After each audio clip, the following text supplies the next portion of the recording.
Hi, everyone. Welcome to the mock interview. So we've got Alex, Sarah, and Luke here.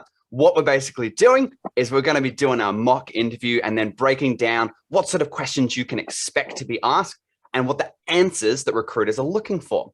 So take it away, Sarah. Okay, thanks very much. So, Alex, I'd like to start by saying thanks so much for joining us today. We're going to use this time to get to know you and give you an opportunity to tell us a little bit about yourself. The team that you're going to be working with, there'll be an open floor, obviously. So this is an opportunity for us to show you around and also for you to ask any questions that you might have of us as well. So without further ado, I'll kick off with the questions for you.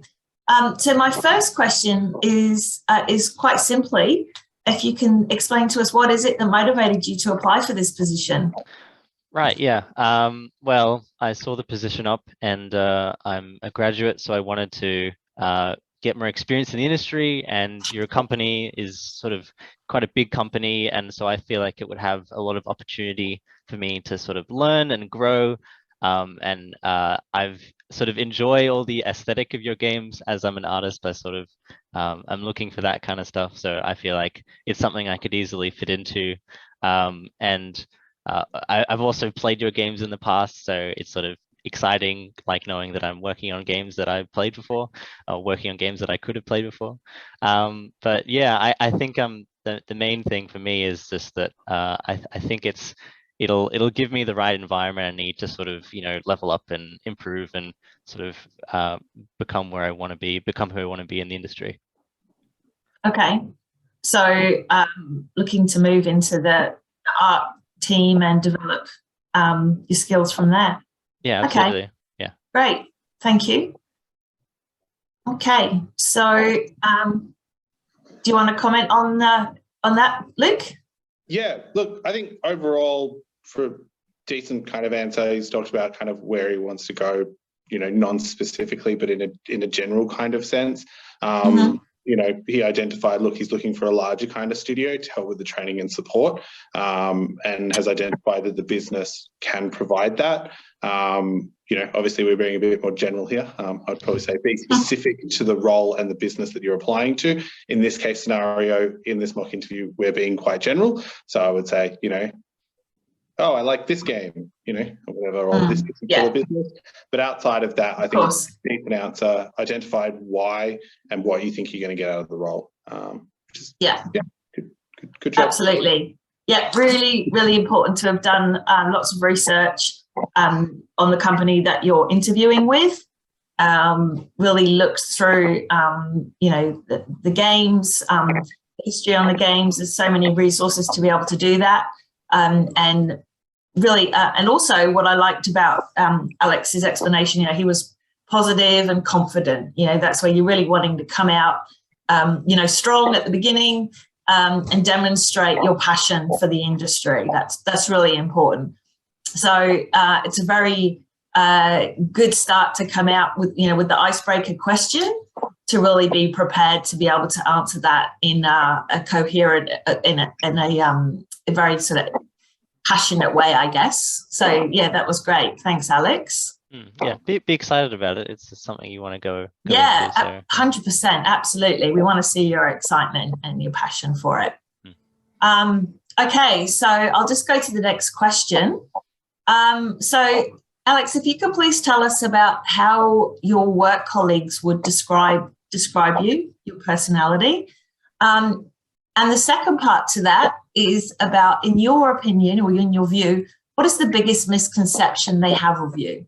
So if you can answer the first part of that first, what they would say about you, please. Right, okay. I'd probably say people would describe me as generally kind, sort of able to work well with people, you know, able to collaborate and sort of wanting to get to know them and that kind of thing.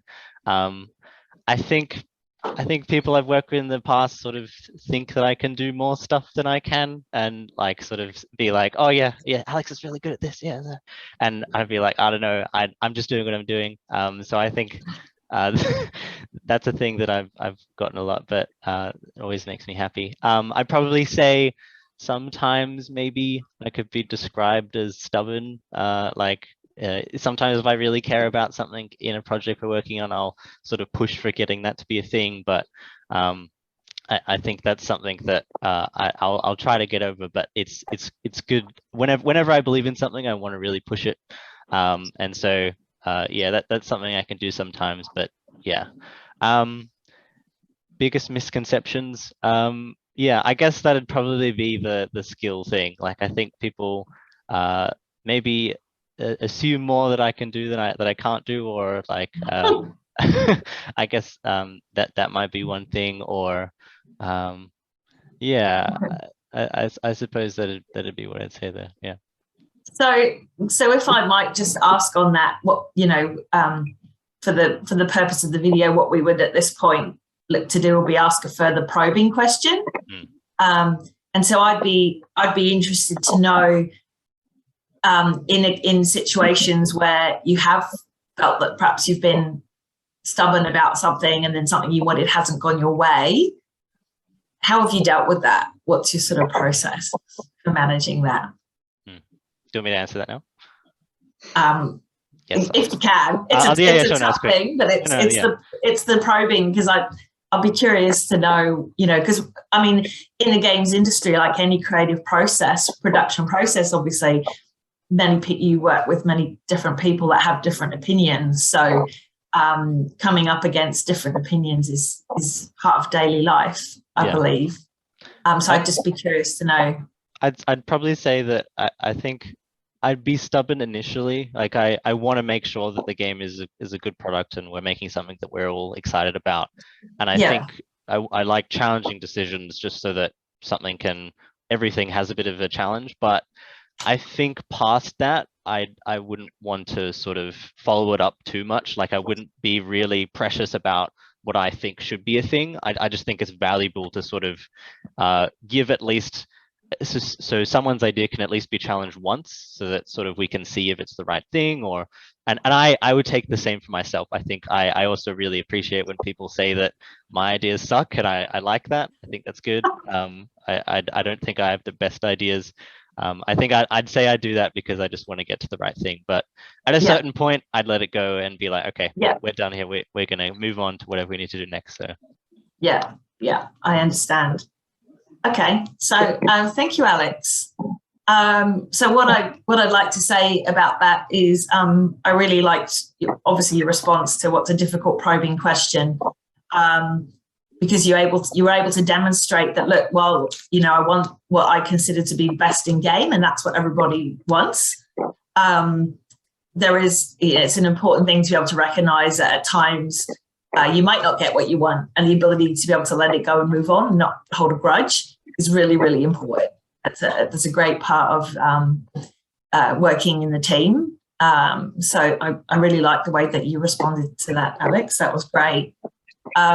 Also, I don't know if you're truly speaking of yourself, that people think that you're better than what you are. So showing some humility and being quite humble there, perhaps. I don't know. But obviously, in a real case scenario, as interviewers, we would, and also with the hiring manager, we would be looking at your portfolio anyway. So we would be able to make a judgment call in terms of your ability as an artist. So it could well be, we'd look at your portfolio and go, his work's really great. So, he's obviously being quite humble about that. But it's also quite nice in a way to demonstrate that you don't know everything and that you still have a lot to learn. So that was good. I think Luke, anything? Yeah, I think with the structure of the answer, what you said is fine, but I would definitely include examples of when this occurred. So you said everyone thinks I'm kind. I'm really friendly with everyone, and I'm like, cool. And this would be a probing question or a follow-up question we would generally ask is, well, give me an example of a time when you did that. When did this actually come about? Or when you said, hey, everyone thinks that I'm better than what I am. Okay, cool. Well, when does that come around? Who's, you know, told you to do something and you're not quite ready for it? And how did you kind of manage that? So I think using specific examples to demonstrate what you're saying really makes, I guess, your answer a bit more solid. And I'll sit back and go, oh yeah, okay, definitely knows what you're doing. You definitely know what you're doing because you've told me when you've done it. Yeah. Opposed from just saying it. Back it up with a bit of evidence, I guess. Yeah, that would be my only one thing to say you definitely improve on for the next one. Yep. But again, you answered it confidently in a way that demonstrated, you know, it's important to think about these things about yourself so that if you're asked that question in an interview setting, you know, you have an understanding, you have some self-awareness of, you know, what your personality traits are, you know. Maybe don't ask your family and friends, I've been told, because you're a bit too close, but you could always ask your uni groups, you know, who've worked as teammates as to what feedback they might provide if you're ready to take that from them. Okay, thanks, Alex. Okay, so moving on. The next question is about if you could please tell us about a game that you're most proud of that you worked on at university. But also, as you know, well as the game, explain to us why you're most proud of it, what the challenges were, and also, did you get to finish the game? Yeah, sure. So in uni, we made a major project game at the last half of the year. So we worked with designers and programmers and artists. We made a game called Demon King about demons fighting each other and eating each other in hell.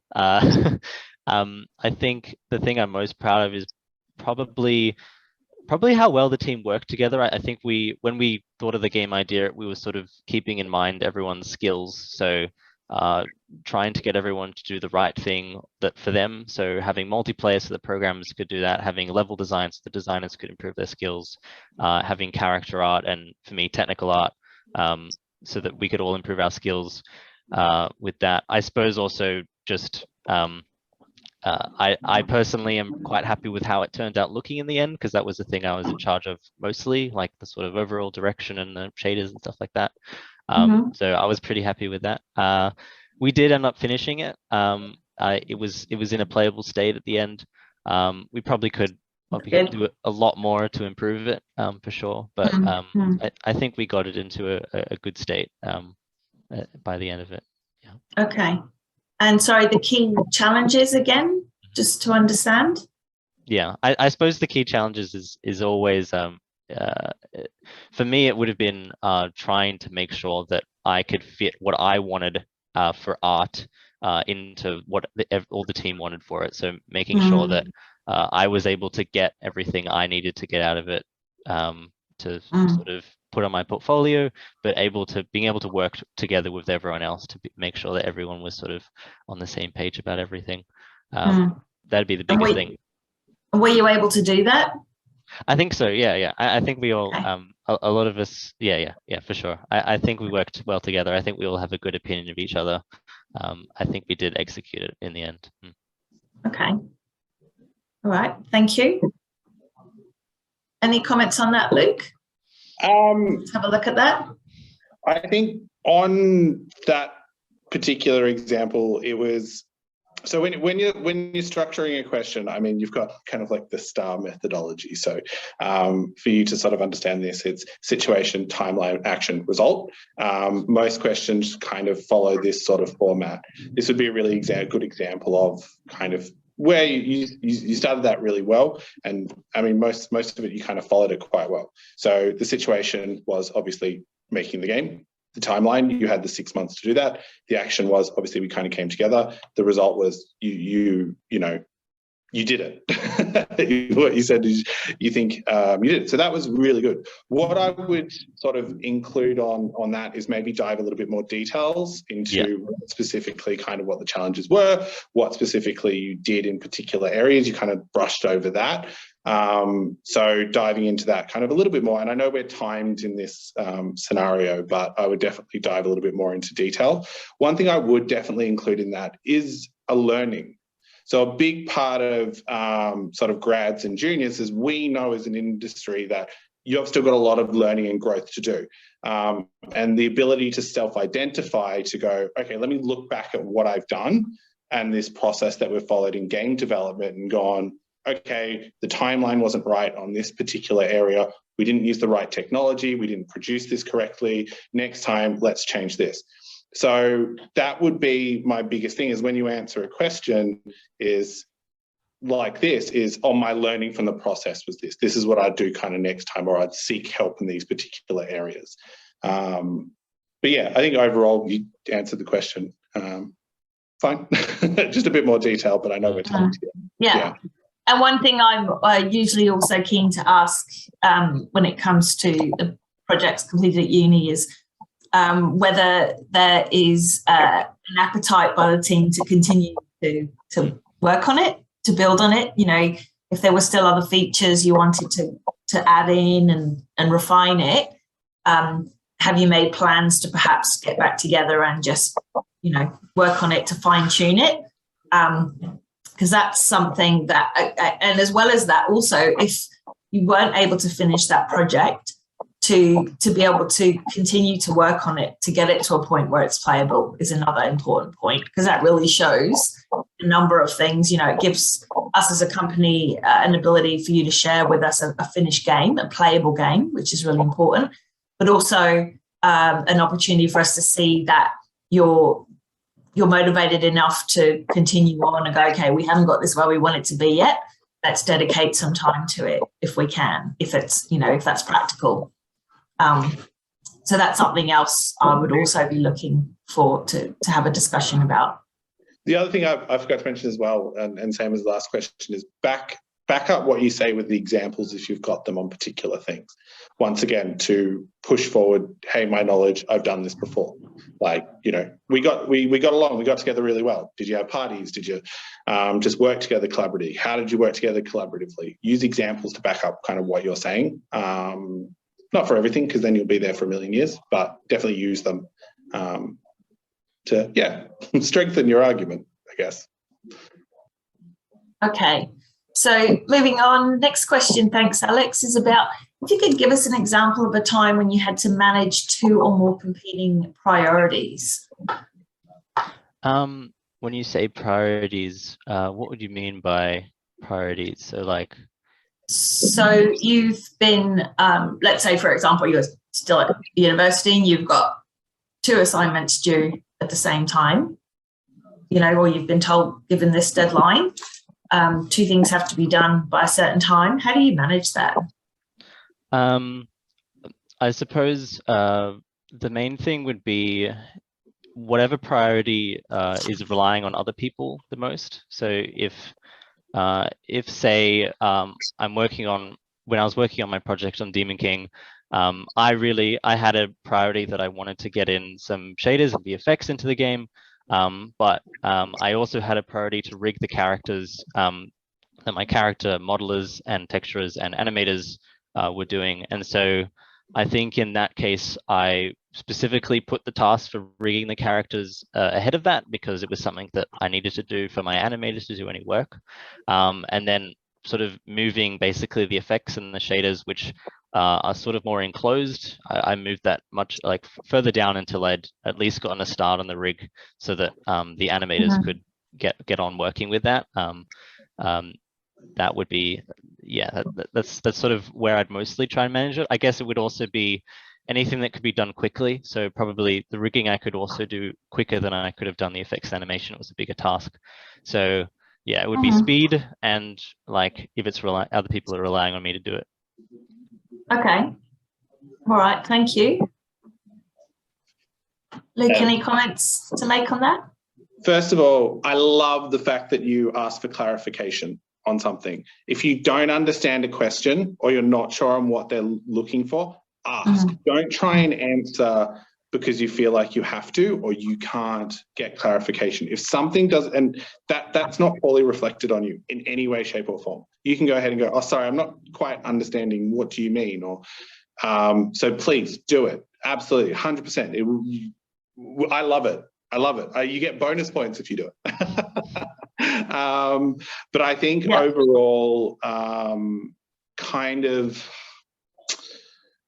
once again, kind of how it was structured a little bit, it felt kind of a bit sort of back and forth to me, and being reliant on, as you said, what's blocking other people. I think it's good, but I think there's definitely some work to do in the area there. And so I'm sort of wafting a little bit because I'm trying to gather my thoughts.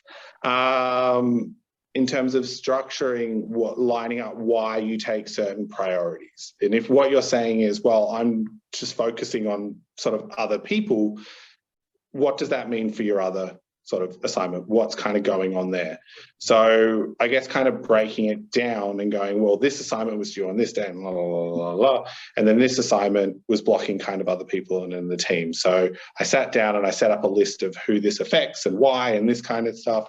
And once again, using examples, and that's how I prioritized my time 2 different times. And it could be like, you could use the examples of like, oh, I moved something in my personal life. I had a party on a Saturday night and I shifted that to make sure that I got my assignment done. If that kind of makes sense. Or did I just waffle on? I felt like I did both. No, yeah, no, that made sense. Yeah. I mean, that's what happens, isn't it, in real life? You have to think, okay, there's only so much here, something's got to give. And sometimes it's something in your personal life, something that you wanted to do, but unfortunately it's, you've got to weigh it up if it's important enough. I like the fact that you gave consideration to the impact on other people. That's an important thing in production generally, for people to understand that what they do has a knock-on effect to many other people. And so it's a really important part of recognizing your role within the team. So I like the fact that you made reference to that. I think that can sometimes be quite a difficult question to answer, but it's really looking for your time management ability, and just to see if you've. I think this is a good time when, if you can think of an example and talk to assignments, just. As Lucas said, just makes it feel a little bit more real. But it's one of those questions that can feel hard not to waffle to that one. So probably a good one to have a bit of a pre-prepared answer in your mind in case you are asked it. It's quite a common question at interview. Yeah, we ask it as well, and that's where the STAR methodology comes in. What's the situation? What are the 2 priorities? What's the timeline? Yeah. This one's due in 3 months. This one's due in 4 months. What's the action that you took to prioritize these 2? Well, the 3-month one would only take me a week. The 4 months one would take me 10 years. I don't know. And the result was I cancelled my dog's birthday party on a Friday afternoon, so I could get them both done. Please don't cancel your dog's birthday. But that's where that how you structure your answer, that STAR methodology, would be perfect. Yeah. Okay, thanks, Alex. So next question we have is basically, as you know, we all experience stressful times, and that can be at university or in the workplace. So if you could please describe for us how you personally handle stress when you experience it, and also describe some of the self-care strategies that you use to enable you to manage your stress. Right. Yeah. I suppose the smaller things I do is I care about my sleep probably too much. So I try to always get good sleep, like go to sleep on time. That's a good thing. I'm a bit obsessive about it, actually. It's maybe a bit of a problem. But yeah, I also exercise and meditate when I wake up, just because I found that helps me a lot, makes me feel less stressed in the day, and it's sort of a good fallback. I suppose also in the workplace itself, sometimes if I'm just really not understanding something, I've found that like just chatting to, if I have a friend, co-worker that I know kind of a bit more closely, I'll just chat to them about it and just say what's going on, and just getting that off my mind sort of helps me a bit. I suppose if I don't have anyone available, just going for a little bit of a walk around. Like if I'm sitting at my desk all day, I'm sort of stuck in one place and I feel like my head's locked into what I'm doing. So getting up and getting myself moving and just getting out of the environment, that usually helps me. Yeah. Great. Yeah, no, there's some really great things that you've mentioned there. All the things that we're learning more and more about are so important to be able to manage your stress. You know, sleep, meditation, even, you know, I would say, there's so many things. So I would say I like the way you answered the question there. There was also I think I like what I like about the way you're answering. Your style is there's a real sincerity coming across as well when you answer that. You, again, this is an opportunity for you to talk about a specific time. So when you had an assignment, normally would be when you would say I had this assignment and I felt that I was doing this. So you did talk about that, but again, it was, as Lucas said, it was sort of very general terms rather than pinpointing a specific time. But you did make reference to the fact that you've got a friend, a colleague that you can talk to, and, you know, so that you answered the question, I suppose, but there just wasn't put in a specific scenario. That's all. Any comments, Luke?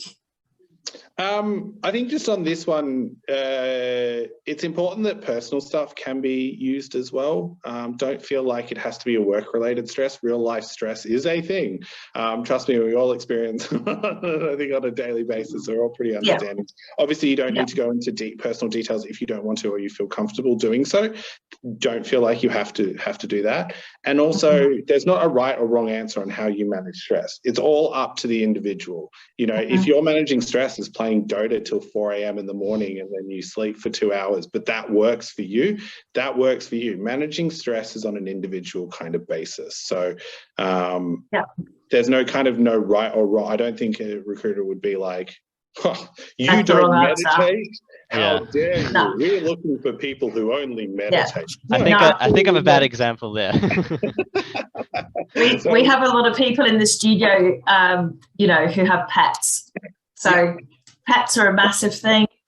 Cats and dogs, hobbies, you know, vast amount of different hobbies. You know, so you know, people who go rock climbing or whatever it is they do, then vast array of different answers you could give there. Yeah, definitely. And I think the main point is to identify when you need that. So when you are getting stressed and overwhelmed, the ability to step back and go, whoa, I'm overwhelmed right now. What is my go-to? You know, do I sit there and do, you know, write down things that I'm grateful for? So that's what I do. I have what we call a gratitude journal, and I sit down and I go, right, what are the good things? Because in my mind, I'm stressed and I've got a lot of bad things going on, going, oh my God, I've got to do this, this, this, this, and this. And then I sit down and go, well, I have free access to coffee. Oh yeah, you know, I can go for a walk. I got a dog to pet, you know, and that puts me in a better headspace to come back to be able to tackle the problems better. So it's about identifying when you're stressed and how you do it, opposed from what you actually do, if that makes sense. Yeah. Recognizing the triggers. And acting appropriately. Yeah, for sure. And we all get stressed. Don't be the person who goes, I never get stressed. I'm a cool person. No. Everyone does. Okay, so we'll just move on to the next question. Almost done, Alex. Just 3 more questions to go, so well done. So this question is about, if you could please give us an example of a time when you made a mistake, and what did you learn from it? I think probably recently I can think of a personal example. I had someone, a friend of mine, who kept doing something that I wasn't really appreciative of, but I sort of didn't really have the guts to actually tell them about it, or to confront them about it. And then for a while, it sort of just kept happening and I didn't say anything about it. And then at some point I approached them, but because I hadn't approached them for like, I don't know, half a year about it, it sort of became very intense, and it blew up a bit too much than it should have. So I think that in that case, I'd sort of learnt that it's better to sort of give someone feedback, or like tell someone what you're really thinking sooner rather than later, because if you leave it too long, I think people will sort of be like, why didn't you tell me this before? Like, I've been doing this whole time and you said it wasn't the right thing to do. Or so I think that's a big thing I've learned now. And I think being able to tell, like, either call people out or even just give people simple feedback of being like, hey, can you do this instead? Or otherwise stuff will go wrong. And I think that's probably the biggest lesson I learned from that. Okay. All right. That's interesting example of there. Luke, would you like to comment? This is my favorite. Sorry, I got excited. This is my favorite question of all time. I think I literally ask it in every interview that I'm in, whether we've asked them before during the process or not. And this very strongly aligns with sort of values that we have. And this is the ability to make a mistake. And that's something that's really important, because everybody makes mistakes and it's okay to make mistakes. So once again, it's that ability to identify when you've made a mistake. Oh, I've mucked that up. And then the learning from it. So what did I learn? So it's okay to make a mistake, but what's not okay is to make the mistake and then not learn from it. You can make a mistake and learn a couple of times. Don't worry, I've made the same mistake 3 times before and keep learning for it. But I've identified, I'm going, whoops, I forgot to, send an email or whatever the case may be. But it's really important to identify when you've made that mistake. And once again, when you're answering this question, I'm going to harp on about it, is that STAR. So what was the situation? What was the timeline? What was the action that you took? What was the result? And then obviously part of that result is, what are the learnings from it? A really great way as well is to go, if you've got an example of when you implemented that change. So me and my friend had a fallout. It went on for 6 months. We didn't talk to each other. And as a result, we weren't friends anymore. Next time we were at a party together, I made sure that I kept them in the loop of what communication kind of breakdown sort of happened. And now we're friends sort of going forward. So that's kind of really important. And what we're looking for, yes, once again, is that being able to be self-identified, be okay with making mistakes and learning from them. Because we all do it. We all do it. I've done it 5 times today, probably already. So, and that's I guess that's a value to obviously place out as well, because we are a startup business, like a startup scale-up business, scale up now. So there's a lot of learning and growth that comes, and the business is doing the exact same thing. We make mistakes and we learn from them. But sorry to ramble. No, that's okay. And I think what it demonstrates is that when you come to an interview, you probably need to be prepared to be able to respond to things that perhaps are quite personal, and you are going to be, as Lucas said, have the ability to talk about when things haven't gone well. It's really important. So don't think you're just going to come in and you just need to, it's all positive and shiny. It's more about the ability to be able to talk about what things didn't go so well, in a uni project or a job that you had, or whatever. But your ability as a person, take a step back, reflect, learn from it, develop and move on. That's really, really important. That's an important trait we're going to be looking for. Definitely. Okay. I think as a junior or a grad, you'll be making a lot more mistakes than you'll probably be making right, and you'll probably be asking for a lot more help. We expect that. That's but we know. Don't worry about it. We know. So it's okay to be open about that kind of thing and say, well, I made 20 mistakes during this project, but I learned from them all.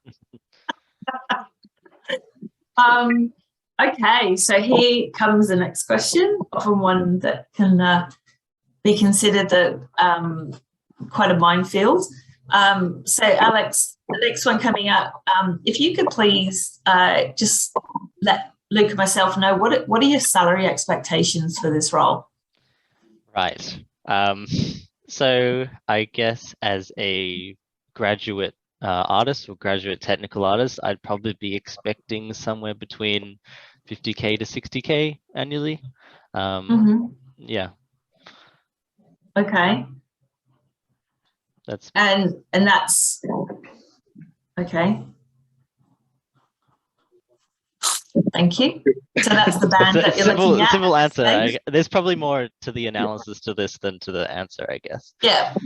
No, that's okay. So you've justified it that you're a graduate artist and that's what you're looking for. Okay. I don't know, Luke, what would your response normally be to that point? Yeah. So my first question is that package or is that base? Yeah, base. So yeah. I generally assume base, but it's never good to assume when it comes to salary, packaging, employment details. So make sure you're crossing your T's and dotting your I's to go, what am I actually looking for, right? You know, and this is not just salary, this is employee benefits, this is leave, make sure that the company has things like parental leave policies, things like this, right? So, and it all comes in as like an employment package, right? If you're focusing on the base salary, you're missing a lot of the other things that the employer has to offer. So my first question would be, is that base or package, right?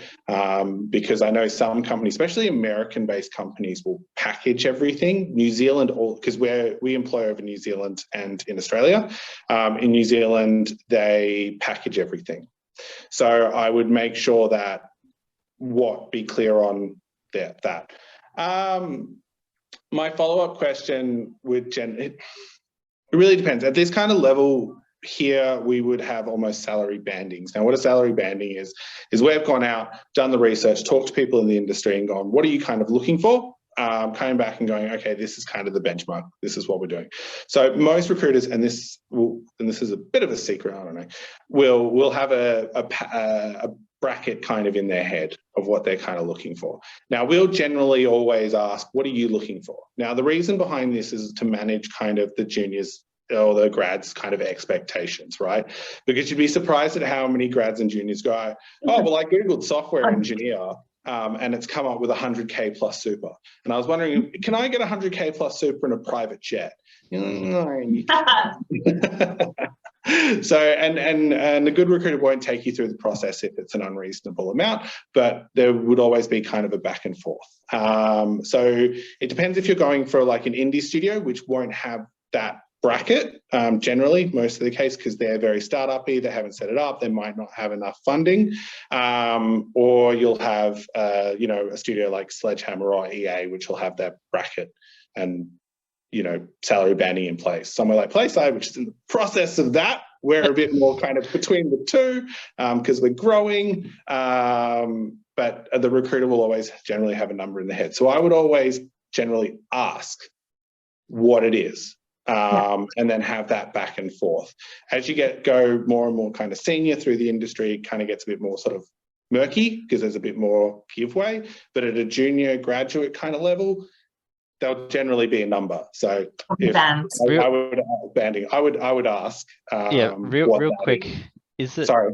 So as a junior, how much are you expecting us to know? Like, how would you react if we were like really just freezing up and be like, I don't really know, maybe this, like if we didn't know all of these things, sort of, would you be in a position to support that? Would you, how would you react to that? I would be totally okay with a junior going, you know what, I'm actually not sure. I've Googled this before. This is what Seek told me. This is what Indeed told me. This is what LinkedIn told me. But because games is quite small here in Australia as well, a lot of that industry banding really hasn't been done properly because we've got American studios here like Fire Monkeys, Frostbite, Sledgehammer, who pay, a lot higher because they've got much larger pools of money and they pay their staff accordingly. Smaller studios here, like your indie studio, you can't expect them to be able to compete.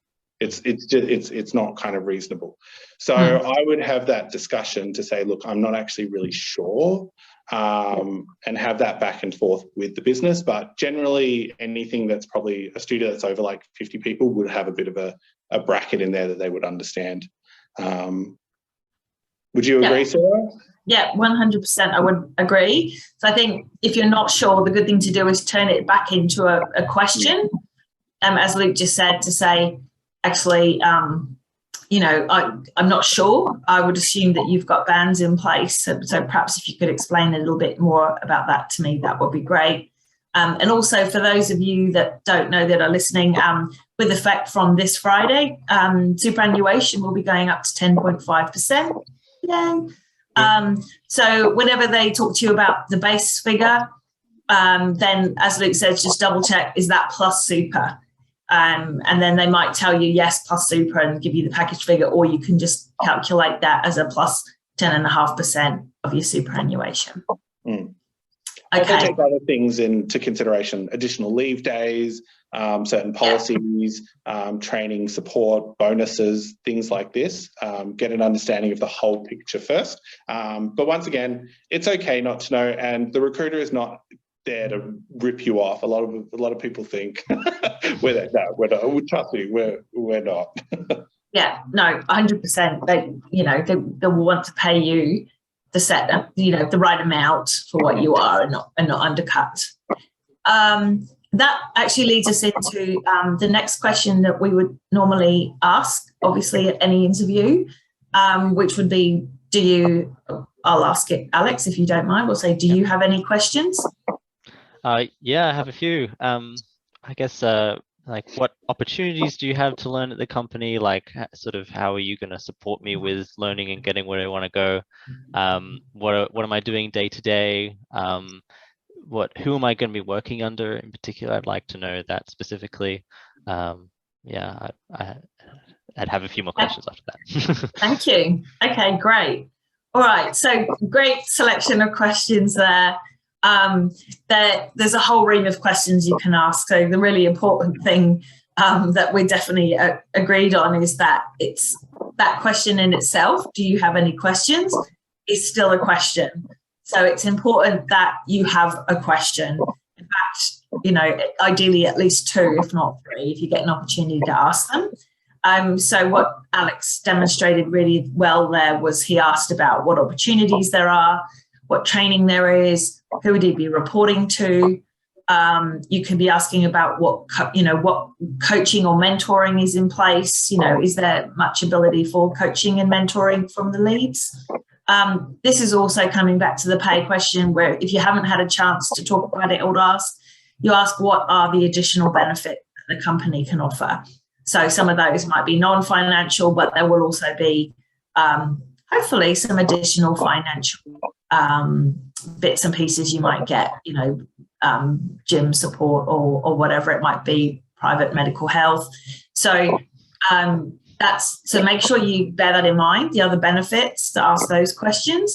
And also, your future training and development, how does that work? What's going to be available?